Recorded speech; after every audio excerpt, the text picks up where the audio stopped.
Hello, and thank you for joining us today on Workforce Institute Radio. I'm Joyce Maloney, Director of the Workforce Institute at Kronos, and today I'm joined by noted industry blogger and HR consultant William Tincup, who is now Principal Analyst at Key Interval Research. Almost Happy New Year, William, and thanks for joining me today. Well, thank you, Joyce. It's great to be here, and a Happy New Year, almost Happy New Year to you as well. Yes, we should tell our audience we're actually recording this on New Year's Eve, but it may be in the new year by the time we post it. So, William, last year you wrote an article on LinkedIn's talent blog about the role of the Chief Brand Officer and a realization that evidently came to you in a dream, I don't know what you had for dinner that night, that perhaps HR and marketing should not be two separate departmental silos. And in that post, you made the argument that organizations will have the need for both the Chief Human Resource Officer and Chief Marketing Officer positions, but that a Chief Brand Officer could provide three distinct benefits between these departments: alignment, consistency, and efficiency when it comes to branding. So I wanted to ask you a few questions about this piece and about this general topic of really probably what can HR learn from marketing and vice versa about creating that organizational alignment around the brand. So let me start with my first question is, can you elaborate on this topic and explain what prompted you to write the piece? Sure. So what's funny is I have the dream, I wake up and I scribble down this graphic, and then I Instagram the graphic and post it to Facebook and Instagram. And really it's this idea that these are all audiences. And that HR has audiences and marketing has audiences. And traditionally, and I'll make it really simple and say that there's four of these audiences. HR, if you think of HR, they have, on the recruiting front, they have candidates. And so that's an audience, a candidate group, and you want to communicate to the candidates, okay? And then once they cross over into onboarding and they're employees, then you have another audience group for HR to contend with, which is employees. And so HR really has two different audience groups, both candidates, people that would apply for a job or applying for jobs, and then those that are working at said job. So they have two different audience groups. In marketing, you've got kind of the same thing. You've got prospects that you're communicating with. And then once people buy stuff from you, then you've got customers, and that happens both on the consumer side and the business-to-business side. You've got two different, as a marketer, you've got kind of two different groups to market to and to communicate with. And it seems that all four of those use about 80% of the same content. Or could use about 80% of the same content. So the whole idea was, well, if it was actually under one roof, you'd have a lot of collaboration, you'd have a lot of sharing, you'd have that simplicity and alignment, you'd have efficiency because you wouldn't be recreating the wheel 4 different times, which is what I believe actually happens in most companies, is that there isn't one standard, there's several different standards that exist inside of a company. But even if we just make it about communications, like just simple communication, sender, receiver, different audience groups, how do we relate and how do we communicate with these different audience groups? Mass inefficiency at most companies because the left hand doesn't talk to the right hand. And so really the blog article, which is what most of my blog articles are, is to get people to think about things. That's kind of my role in the blogosphere, is kind of poke a stick at what we do and get people to think differently about it. Yeah, I read your blog post and I agree with your perspective, which is that I think often HR organizations may be kind of left on their own to come up with messaging and communicate that messaging. And I know a couple of things we've done around this topic at Kronos in the past few years. First off is to designate somebody in marketing, who in our case is our creative director, to be the brand officer and brand arbiter at Kronos in terms of what are our key messages and what's our look and feel and how do we present ourselves to the world.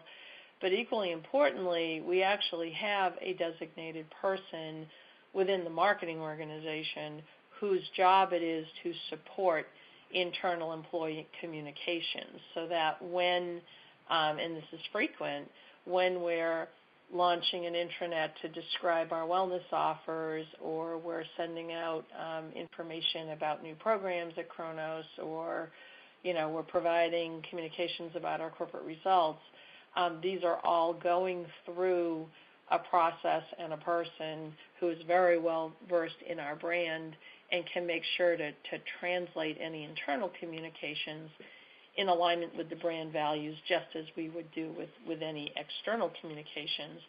But we didn't come out of the gate doing that. We realized after a point, especially as we got bigger, that our look and feel and our we were not harnessing the energy of our employees and the enthusiasm of our employees through really well thought out communications in the same way that we were trying to do that with prospects and customers.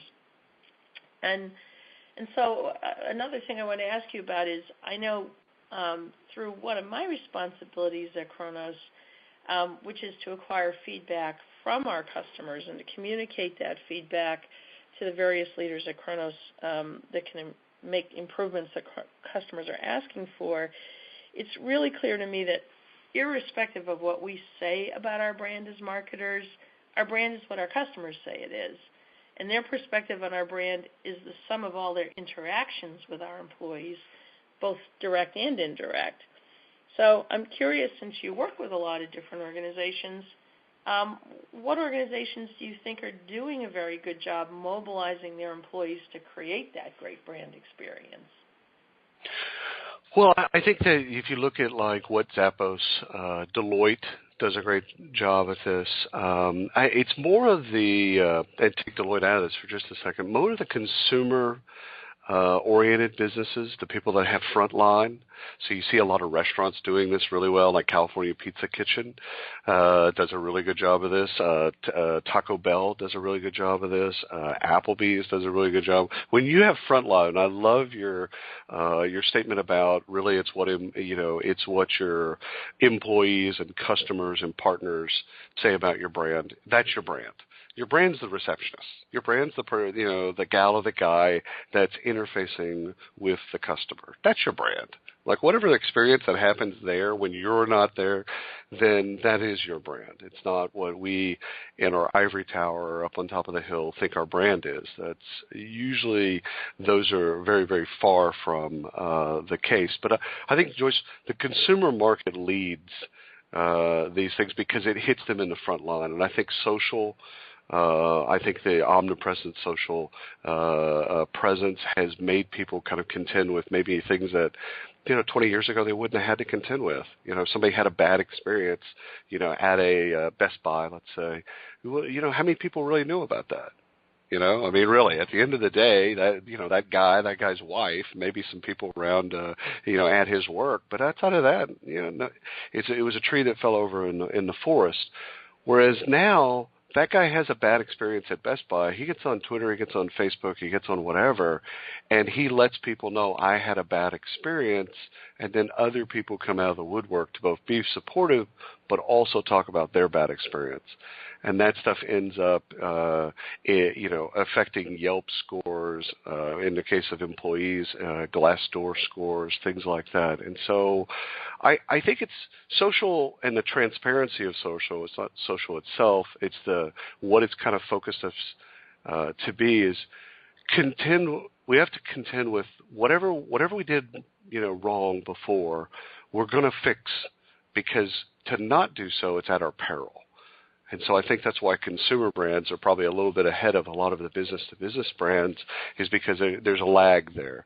But I think business-to-business brands, look, again, like Deloitte, I think they do a great job of this. I think those folks, the ones that are really smart, are kind of seeing the consumer market and what's going on over there and saying, yeah, we're going to go ahead and get ahead of this. We're going to own this. So how do we activate our employees to be brand advocates? How do we activate our customers?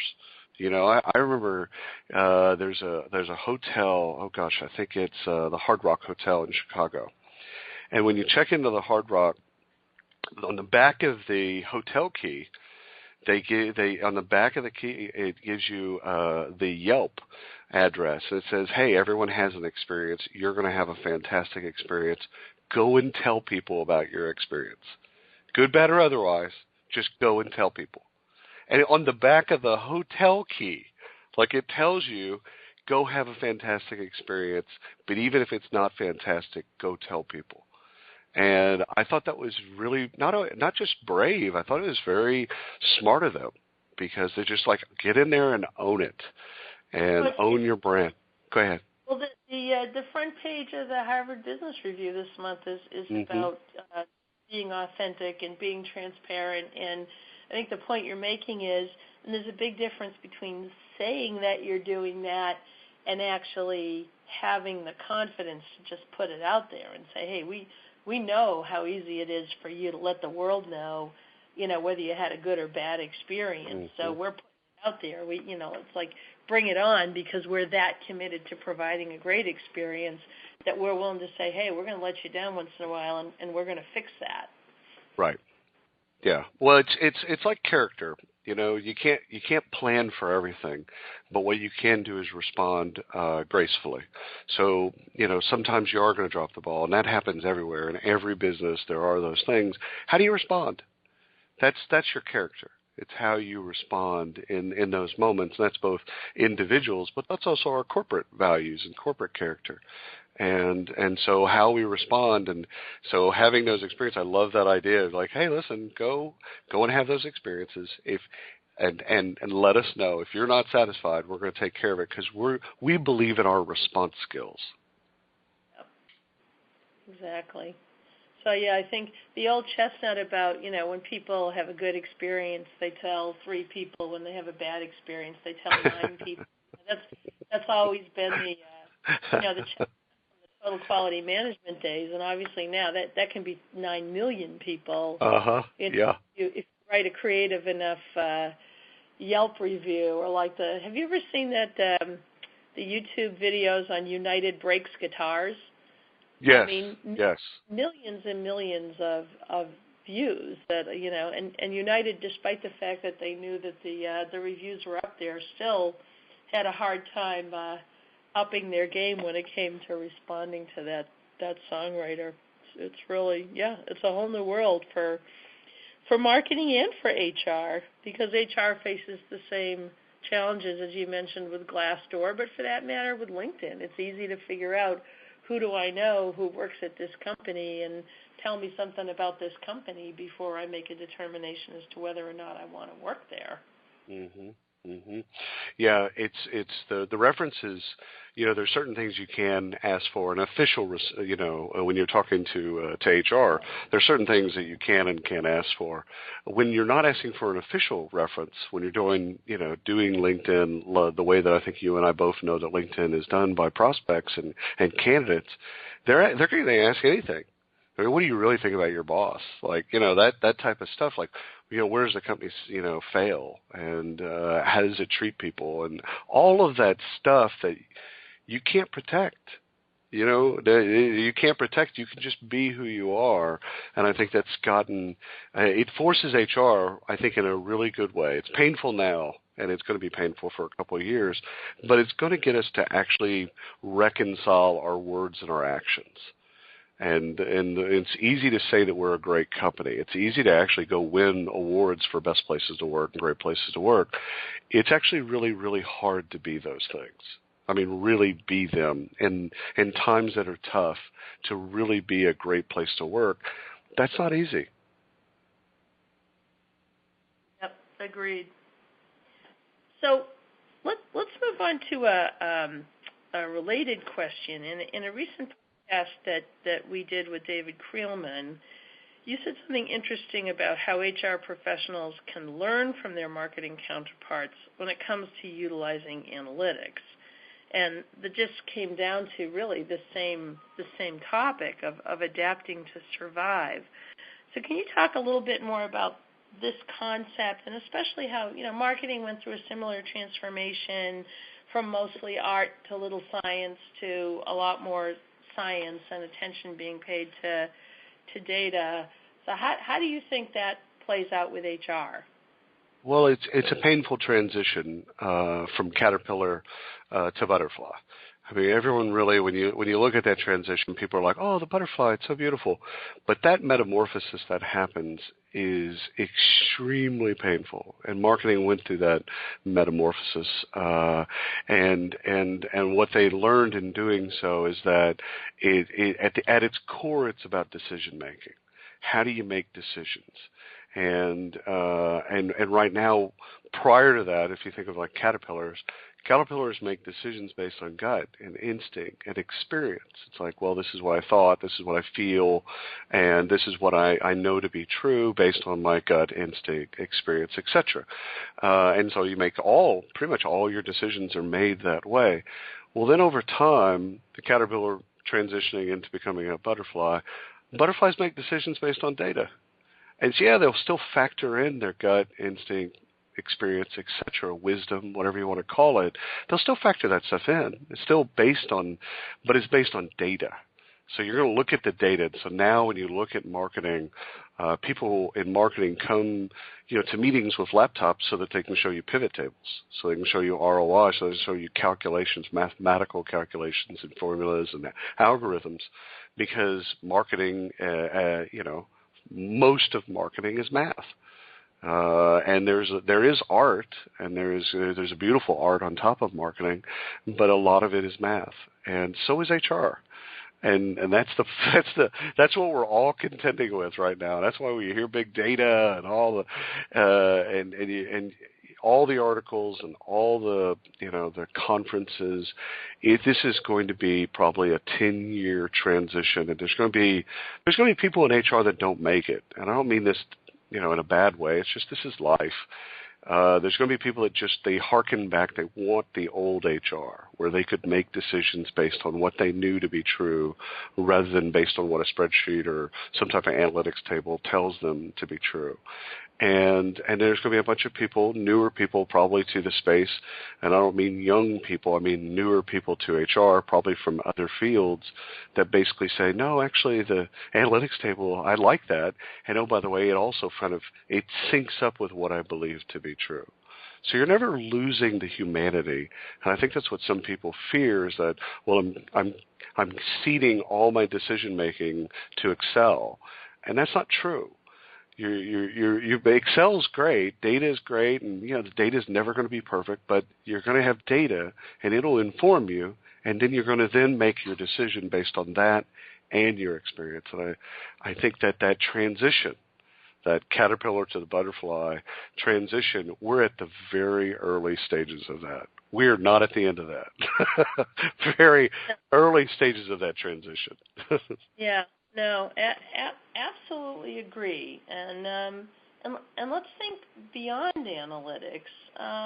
What are some other areas that where you think insights from marketing could help HR, and also vice versa? Where are the insights? What are the insights that HR has that can be helpful to marketing? And again, around this topic of how do we create alignment between that idealized external brand and how we're building the people inside the company to deliver that brand experience. Well, I think there's two places to collaborate.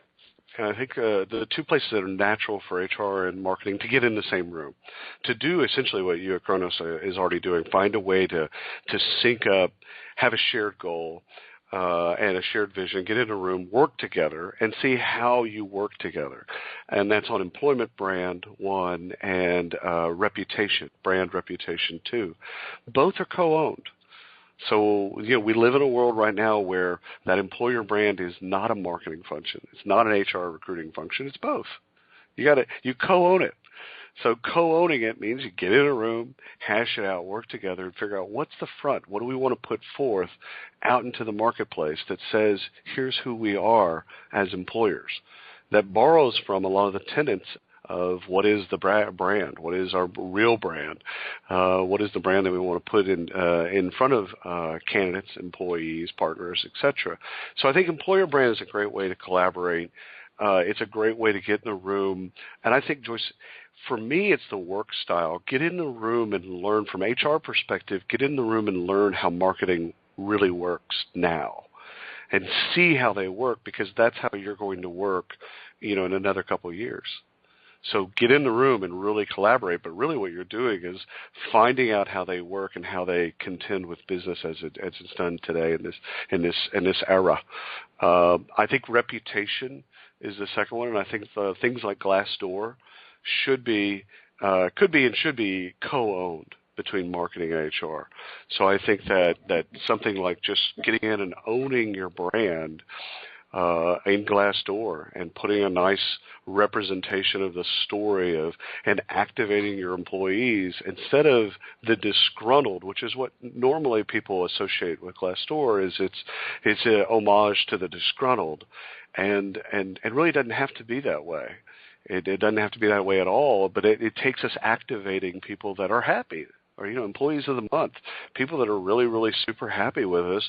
Why aren't they on Glassdoor writing those stories as well, to balance out and to really tell the true story? And I think that's what you have. If you just have a story on Glassdoor that's just purely negative, up till now, HR's role in Glassdoor has been to run from it. Like, just avoid it. Maybe it'll go away, put our heads in the sand, etc. We can't do that. That's naive. It's not going to go away. We get in and own it, but I think getting in and own it with marketing so that we understand, A, working together, what we should say, but also putting a unified front together, I think is a great place to collaborate. So I would look at employer brand and brand reputation, especially employer reputation, as two places to collaborate.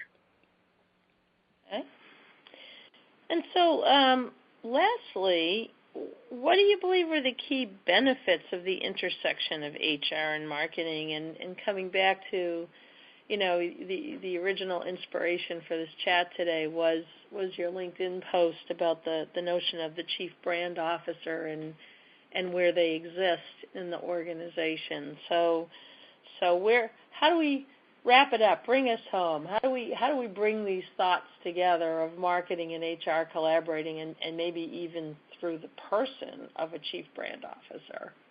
Well, I think you said it. You kind of nibbled around the edges at least. You said where HR is kind of left to their own. We don't need that, because what happens there is waste is created. We don't use some of our own best practices that are in PR and marketing and advertising. We don't use those back in HR and recruiting. So if we just said, hey, this is really wasteful to have these things operate and not communicate. So you can imagine a world where they're together and under one roof. That's one thing, and there's companies that do that. You could also imagine them still separate and still in two different silos, but just integrated and communicating more. The goal being, get rid of the waste. Let's just. I mean, it's 2015. Let's get rid of the waste. Let's be more efficient. And I think that simplicity and alignment, where you pull those things together, I believe, again, 80% of that content is content that can go to all four of those audiences. So why are we creating new content? Why is recruiting over there off creating brand new stuff when they don't need to? So I think that if we did it for no other reason than to eliminate waste, it's a great reason. But I believe that however we do it, either under one roof or tightly integrated and working together, I think it gets us to the simplicity and alignment. Yep. No, absolutely agree. And one last thought I had is, as you were talking, is I think sometimes we don't create the same opportunities for inbound communication with employees as we do with prospects and customers, where we're all over social and we're all over email campaigns and events and trying to create these connections. And I think that's the other place where HR helps, or marketing can help HR with the employee and the candidate brand, is leveraging all these same tools to make it inviting, social collaboration, gamification, et cetera, putting up the company Facebook page and making it, really clear to employees that they are welcome to post their own content there, and we're doing that with our philanthropy programming at Kronos, like share your stories about how you help out in your community, and I think lastly, you can't over communicate. People, you can't just throw a program out there and expect it to stick. You have to keep talking about it until you think your head's going to explode, because people aren't necessarily going to hear the message the first 1 or 2 or 3 times that you put it out there. So, William, thank you so much for sharing your insights today. And to those of you listening out in the world, thanks for joining us. And please visit us on the web at workforceinstitute.org. And please join the conversation by adding your comments to our discussion online. Happy New Year, everybody.